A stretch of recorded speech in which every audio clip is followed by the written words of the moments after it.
my copy of Kanban got damaged. But anyhow, so today we're going to talk about this game, my very, very worn copy of Kanban that didn't make it back from Essen very well. But this is a game for 2 to 4 players on which you're going to be trying to produce cars, upgrade cars, impress your supervisor, effectively work at a bunch of different stations, and train yourself throughout the game. There's so much going on, and I'm going to apologize multiple times, but I'm going to apologize right now because I'm certainly not going to cover everything in the future portion of the video. The game is very deep, very complex. Before I talk about it too much, let's just go ahead and take a look at this worker placement game. We'll see what comes inside of my very damaged box here. We'll see how the game plays, and we'll come back at the end and get my opinions on Kanban. Alright, so here you can see the board for Kanban, and I'm going to apologize ahead of time because I don't know if there's a great way for me to present this game cohesively in a way that you're going to understand, and I'm certainly not going to be able to cover everything in the short time I have in this video, so I'm probably going to leave a lot out, but hopefully you'll get a feel for how the game is going to play. So out on this board you have the car factory, and in this car factory you're going to be taking your actions, you're going to be picking up designs for cars, picking up parts for cars, using those designs and parts to upgrade cars and claim cars from the testing track. You're going to be trying to produce cars, and you're going to, at the end of the week, try and have a meeting where you can brag about all of the various things you did to your supervisor, Sandra, who will be keeping an eye on you throughout the whole week. Now, each player is also going to have a player board. It will look like this, and this is probably the last time I'm going to show it to you. On this player board are various places for you to place cars that you get, as well as a space that will be locked at the start of the game for cars that you can place, and you'll get to unlock this throughout the game as you train your workers. When you place in these spots, you'll get some type of bonus that we'll talk about in the game, but note that these bonuses are all here. You're also going to have a place to put your upgrades. You'll place them over to the right here when you make upgrades, and you're going to use these upgrades to help you score cars at the end of the week. The more upgraded, tested designs that you have, the more points you'll be able to get at the end of a week. In addition, you're going to have spots for placing parts. Right now you can hold 5 parts, and you can unlock a spot for a 6th. You can only hold that many parts, but you can trade parts as you go throughout the week. You'll have spots to hold bonus tokens and seats. Seats are what you're going to use to be able to talk at meetings at the end of the week to score points. And these little bonus tiles are going to give you any wild type pieces or the ability to upgrade throughout the game, or upgrade and train your character without actually having to spend actions to do it. You're going to have spaces for designs, and right now you have 4. You can unlock a 5th. And basically those are going to be designs you use to claim cars after they've been built, or to upgrade cars throughout the game. And then you'll have a double upgrade spot on your board. We're not really going to talk about that, as it's a little tidbit you don't necessarily need to know. So out on this board, as I said, there's a lot of stuff going on. I know it looks crazy and jumbled, but once you know what's out there, it's actually a little bit easier to read. Now, the game is going to be broken down each round in essentially 2 phases. The first is placing your worker, and the second is going to be activating your worker. For the first round of the game, the players have already chosen their player order and received a benefit based on that. This is going to be the order, essentially, that they're going to place for the first time. It'll also be the order in which they're able to speak at meetings, so the more you upgrade your worker, the more he's going to be listened to at a meeting. So right now the order is going to be orange, then blue, then purple, then yellow. And each of those players is going to be placing their workers out onto this board on any of these various little time clock spaces. You'll see these spaces have areas that are filled in blue. Each quarter of the clock is 1 action. So right here if I were to place, I'd get 1. Here if I were to place, I'd get 2 actions. And here if I were to place, I'd get 3. But note that these actions will take place from left to right across the board. So the further you are placed to the left, the more actions you're going to get. Sorry, not the more actions, but the earlier you get to take your actions, and the further placed to the right, the more actions you're going to get. In addition, each of these clocks corresponds to a different area on the board that has a different function, and let's talk about all of those now. The first I'd like to talk about is the Kanban area here in the center, and this is where you're going to pick up and produce parts, or produce and then pick up parts if you would like. If you place on either of these clocks, you'll get 2 or 3 actions correspondingly. When you do so, you have the option of first playing a Kanban card from your hand, and you'll start the game with 2 of these cards from your hand out to this area. When you do so, you're going to place it so that 2 of these squares are over the right-hand side of the line, and 4 of the squares are over the left, or so that 2 are over the left and 4 are over the right. You'll see this gives you 4 possible orientations because you can flip the card upside down. When you have decided how to place this, let's say we place it like this, you're going to place cubes out on the matching areas. So we'll see we have 2 blue on the right-hand side of the line, and blue falls on this right-hand side of the line, so we'll put 2 blue out there. And we'll see we have a yellow, a white, and a pink on the left-hand side of the line, so we're going to put those pieces out appropriately, yellow, white, and pink. So let's say that the orange player had placed out right here and that no player had placed to his left. He would then discard this card and pick up a new one from the stack of cards, and then he still has 2 actions left. His first was to play out that Kanban card.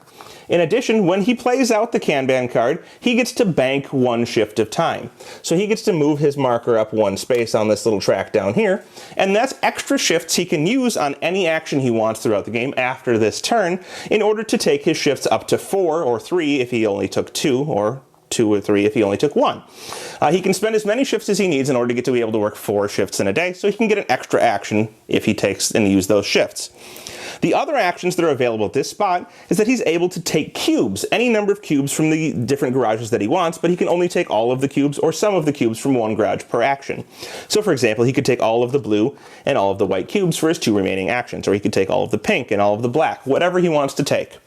The final action, and this is an action that will be available at all of the different types of places, is that he can train on these tracks over here. When he trains on the track, each action he spends will move him up 1 space on the track. If he were to move up to the 3rd space, he'd be considered trained and he would unlock the corresponding spot on his board. In addition, once you're trained in this area, you get a special action, and the same will be true of all of the actions. It would allow him to take a marker that's worth a random, or not random, but any type of piece he needs throughout the game. In addition, getting to the top of a training track will give you a seat, allowing you to flip over one of your seats in this meeting over here, and giving you the ability to talk on a topic at the end of the week. When you get to the top of one of these tracks, you also get to take one of these little bonus tiles that's here, so you could get a wild part, or 2 points, or a free banked shift of time. So, getting up on these tracks will give you benefits and allow you to take special actions and get some bonuses throughout the game. Now the next area I'd like to talk about is producing cars, which is going to be this top left section over here. When you place a worker in this area, let's say blue were to place over here, and this is not the first round, he's going to get to take 2 actions if he places on this spot, or 3 if he places there, plus any banked shifts he would like to use. Placing on this spot will allow you to produce cars, and all you really need to produce cars is some parts. So if you've managed to collect some parts, you can place those parts out up in the top here, and you'll be able to produce a new car. Each time you place a part, let's say we use a white part here, you're going to add a new car and slide the existing cars down of the appropriate type. So for example, I placed a white piece on the red line, and I'm going to push the red cars through in order to move other cars.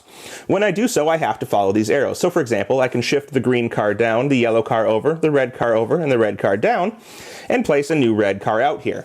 The objective being to eventually push cars out of these areas and onto the testing track, and moving cars out through the left or right tracks is going to be worth 1 point when you move them out, whereas moving one through the center track is going to be worth 2 points. In addition, you're trying to get specific cars out because they can give you points for collecting them, and producing certain cars are in demand right now. So for example, green and black are in demand. Producing a green car would give me a seat, which I can use to talk about a topic at the end of the week meeting. So the next time I wanted to produce a red car, I would have to use a different color cube. And if these cars ever get upgraded, which we'll talk about down here, you must first use the appropriately colored cars, or appropriately colored parts, in order to produce those cars before you can use any other colors. So that's how you're going to do this. It takes you 1 time per car you would like to produce, and you have to place a piece that doesn't match the previously placed pieces for that car type. In addition to doing that, or instead of doing that, you can of course train, and training will be the same as over here, but will unlock a different spot on your player board. After we've talked about this area, I'd like to talk about the design section down here. Placing on the clocks of the design section will give you the appropriate number of actions, and will of course allow you to take some of these designs. Now some of these designs have been tested for a long time, they're well known, and you can take them from over here. They cost an action per piece to take, and you would place them on your player board. When you do so, if you take the furthest right ones, you can get to a free banked time. If you take the ones next to those, you can get one of these free books, which is a free training session that you don't have to spend some of your shifts on out of space in order to train up on any of these tracks. Or you can take the other ones that are out here. Now you'll note some of these designs are pretty basic. They just show the color of car. Green, for example. While some of them show a car and then a part in the top left-hand corner. This one shows a yellow car with a black piece in the top right-hand corner, or left-hand corner.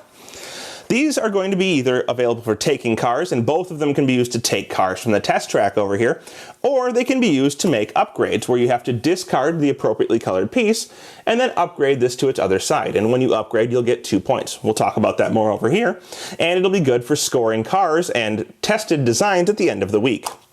So you can spend your actions in order to take these pieces.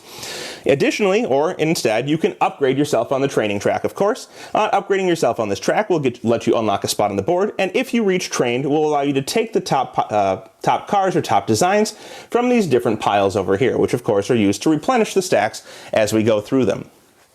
Second to last, I'd like to move over to the, of course, testing track for the cars in the area where you're going to upgrade. Once cars have moved out onto this track, and as they come out from the production area, they'll move behind the pace car, and you can have up to 4 cars behind this pace car. Once they've moved out, you can claim them by using designs that you've collected from the design section, spending those and picking up the appropriate cars. It will also take you time based on how far the car is behind the pace car. The first car behind will take 1 time, then 2 and 2, and the fourth car will take 3. So if you were to place out the appropriate actions, you can use your actions to spend those designs from over here to pick up the cars and place them on your board. Now you want these cars because you want them to match your tested designs, your upgrades, in order to get points at the end of the week, and of course picking up cars is going to give you bonuses for placing them on your board. Now instead you can upgrade a design, as I said. Now upgrading a design would force me to have a black piece if I had this design, and I can put that black cube out onto the yellow car in order to get a bonus. For example, 2 points or a training book or bank time or nothing. But when I upgrade this, I'm going to flip it over and place it next to my player board to show that I have performed an upgrade on yellow cars. At the end of the week, I'm going to get points for each car that I've upgraded that matches a car in my garages, and additional points for additional upgrades that have been done to that color of car, as long as I have one of those cars in my garage. In addition to when you put this black cube out here, you're going to increase the value of black parts. Because they're being more used and they're in upgraded cars, you're going to advance that point value, which will be, of course, worth points at the end of the game. Whenever you take a car, you're going to advance the pace car, 1 spot for each car that you've taken. So you spend these designs, you advance the pace car, and you take the cars and put them in your garage. This pace car advancement is going to be a timer for the game. And whenever we reach the next checkered spot on the board with the pace car, we're going to advance this marker 1 space. We're going to move the cube out here, and there'll be a meeting at the end of that week in order to have a kind of intermediate scoring round based on how many chairs you have and which topics you would like to talk about. Now, as you progress throughout the game, of course, I placed these in a very weird order, but you would place your guys out, and you wouldn't do the actions immediately, and once they were all placed, you would start activating from left to right, laying your worker down and taking the appropriate actions for the area you placed in as you do so. So you see, we'd activate left to right, all of these guys would lay down, and that would be the end of a round. Now, as you take your actions, there are various things you can earn seats for. For example, if you get to 3 or 5 cars, you'll get a seat, which will give you another thing to talk about over here. Or if you get to 2 or 5 upgrades in your area, you can get an upgrade or get a seat. Or 5 or 2 of the trainings can get you a seat. So various things will earn you various bonuses. After everyone has completed their actions, of course, everyone will then replace, and they're now going to replace from left to right. When they replace from left to right, you'll pick up your guy and you'll move him somewhere else. It can't be in the same department, so you must move him somewhere else, and the next player will do likewise, picking up and moving somewhere else, until everyone has relocated themselves on the board. And then you'll see we have the pink pawn here, which is Sandra, the manager. She's always going to move to the first section at the start, and then she'll move to the next available space in the next available department each round after that when it's her turn. She's also going to evaluate each area. So if anyone has trained, she's going to look at each area and see what their performance is like, whoever's the highest on the track, and give them a benefit if they meet her demands. Or in the case of the mean mode, she's going to take something away from them if she doesn't like what they've done at that area. Finally, she's going to have some type of game advancing thing that she does after she assesses your kind of position at that area. And so there's a different track that tells you what it is. Depending on where she's at, she may advance the pace car, or she may go ahead and clear out the parts from this production area. She may remove parts from the part production place, or she could go ahead and clear out some of the designs. But wherever she happens to be at, she's going to first assess whoever's the highest trained to see if they get bonus points based on how many banked shifts they have, and then she's going to do something to advance the game. On a turn where this white cube is out here, meaning that the pace car has advanced all the way to the checkers, you're going to have a meeting. And meetings are basically going to be how you're going to score some intermediate points. Those meetings are going to see players kind of use the chairs that they've accumulated, and these chairs will be flipped over as they accumulate these red chairs from the board, in order to speak about various things to Sandra. And what they're going to be doing is that they're going to be talking about various different point cards that are out here in the center. So for example, they may want to, in turn order of how many upgrades they've got, or how many, I should say, trainings they've got, As you advance on the training track, you'll advance your meeple out here and get some bonuses. But in reverse order, so right now starting with yellow, then blue, then purple, then, orange, then blue, then purple, then yellow, they'll be able to try and place one of their seats on each of these different cards, or any different cards they would like to score. For example, this one says that you can score 3 points up to 3 different times for different colored cars you have in your garages. And the first player to place on here, if they had 3 different colored cars, would get 9 points. However, the next player can only do it 2 times then, so they may have 3 different colors of car, but they'll only get 6 points because they can only do it 2 times. Other cars may give you points for the number of cars you have that are upgraded, or the number of cars that you have that are placed in specific garages on your player board. So each player will have the opportunity on their turn to place one of their chairs onto one of these and score points. Alternatively, and what they must do at least once per round, is they must play a card from their hand down in front of them. And this will be a card that anybody can score. So for example, this player could play the car black cars. However many black cars you have, up to 2 times you can score 4 points each. Or the number of trainings you have. Up to 3 times you can score 3 points each. This is a little bit tricky because, of course, you want to play a card that's not good for your opponents, only good for you, and you want to play it in a point where you can still play on it and they maybe can't because they've run out of chairs or because they need to play their own car, whatever the case may be. So you're going to move around the table, placing your chairs, trying to get scoring from each of these different things, and outmaneuver your opponents by playing your own card until everyone passes, either by running out of chairs or not wanting to place anymore.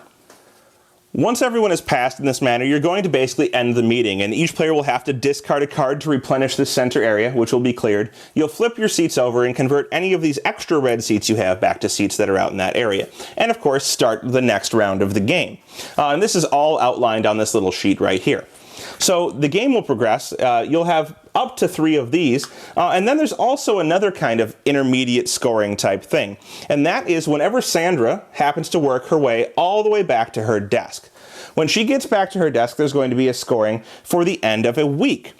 So there's the training scorings for the meetings, and then there's the end of the week for Sandra whenever she reaches her desk. And what she's going to do, and she's going to look at your upgrades versus the cars you have in your area. So if you've upgraded specific parts, which you'll have marked next to your player board, and you have the matching cars, let's say that this player had upgraded black and had a yellow car in their garage, that would be worth 2 points because they did the upgrade, that's 2 points, and plus 1 point for each other upgrade that was performed, none. So for this yellow car, they'd get 2 points. If they had 2 yellow cars, they'd get 4. If someone else had performed an upgrade, for example, an orange upgrade, the player would get 6 points for having 2 yellow cars, 2 for their own upgrade and 1 for the additional upgrade per car, 6 points. And each player will score points in this manner at the end of a week. Of course, you'll also advance the week marker. You'll play the game until either 3 weeks and 2 testing track rotations have been done, 2 times you've passed this checkered mark, or until 3 of these passes of the checker mark and 2 weeks are done, at which point you'll end the game. At the end of the game, you're going to either have the last meeting or the last intermediate scoring based on the cars you have and the upgrades you have, and then you'll go into a final scoring. And that final scoring is, of course, your goal tile that's out on the board, and these goal tiles will be changed, so banked shifts or the number of books you have, or how many times you've reached the top of a training track could be worth points. You'll get your banked hours, 1 point per banked shift that you have. You'll go ahead and you'll get points for the tiles that are on your board, so leftover books, parts, vouchers, and seats. You'll score the cars in your garage based on their values, so you'll see that different cars are worth different values throughout the game, 6, 3, 2, 4, or 5. And you will score your tested designs. So tested designs are going to be the cars and the upgrades that are in them. And you'll also score the value of the parts. So you'll see that these parts will get upgraded as players use them in upgrades throughout the game. Those parts will be worth points at the end. Finally, the players on the testing tracks, whoever is highest on each of these testing tracks will get 5 points. Second highest will get 3, and third highest will get 1. And whoever has the most points through all of that, with various other things that I wasn't able to cover, will be the winner.